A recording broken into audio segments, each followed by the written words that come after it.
Well, good afternoon, fellow Aurorans. My political career began 8 years ago after spending decades volunteering and actively engaging in this community, a community that I love. I entered politics with the sole purpose of making a difference, to improve the lives of the residents of this amazing town, and I have served 2 terms as your deputy mayor. I have seen and learned a lot. I'm very proud to say that under my initiative, a good number of important projects have come to fruition. Among these, the Mavernack Park, the approval to construct the Baby High School, and the armory acquisition from the Department of the National Defense. I apply a simple type of pragmatism to decision making by always asking 2 fundamental questions. Does it make fiscal sense? And does it improve the lives of the residents of Aurora? I was thrilled in 2016 when this council approved the renovation of the armory for a community cultural hub at an estimated cost of $2.3 million. To lease the armory to Niagara College and change the use of this building should have come back to council for reconsideration. That's transparency, and that didn't happen. So what should have cost $7.3 million for the armory in the library Civic Square has ballooned to $36 million. This is primarily due to the last-minute decision to build an awkward addition to the Cultural Center in an attempt to replace the community space we leased away to Niagara College. The cost of this addition is a staggering $26 million. In my view, not a great example of fiscal responsibility.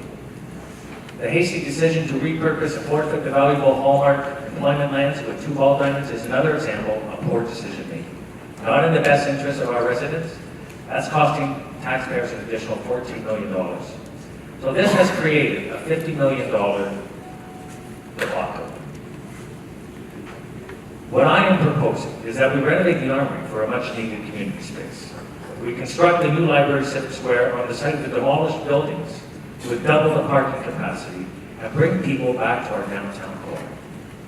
Develop the Hallmark employment lands into a medical campus or high-tech hub as identified in our Economic Development Strategic Action Plan. This is far more prestigious than a culinary school. This is our future into the global economy, and the proceeds from the development will earn $12 million. In other words, we could pay nothing and get a lot more, or pay $50 million and get a lot less. Under my administration, we will repurpose Metro Park into 2 Class A tournament baseball diamonds, purchase the sports stone for our soccer community, fund an addition to the senior center, replace the sod at the lawn bowling club, enhance snowplow services, and provide windrow clearing, refurbish the Beverage Hall into a concert box, repurpose Victoria Hall for our museum and a place for the Potter's Guild, protect our stable neighborhoods with a measured approach, save the Henderson Forest as we did with the Mavernack Park, provide no shuttle service for Aurora residents, partner with the school boards to provide after-school STEM programming, establish a $15 million revolving investment fund, a self-replenishing financial vehicle for the downtown revitalization. And finally, developing that eyesore, that blight in our downtown business core called the Howard Johnson's Hotel, something that has gone unaddressed for the last 8 years. When you cast your vote next month, ask yourself this: does it make fiscal sense to give away the armory and forfeit the employment land revenue of the Hallmark lands? And ask all the other candidates the same question.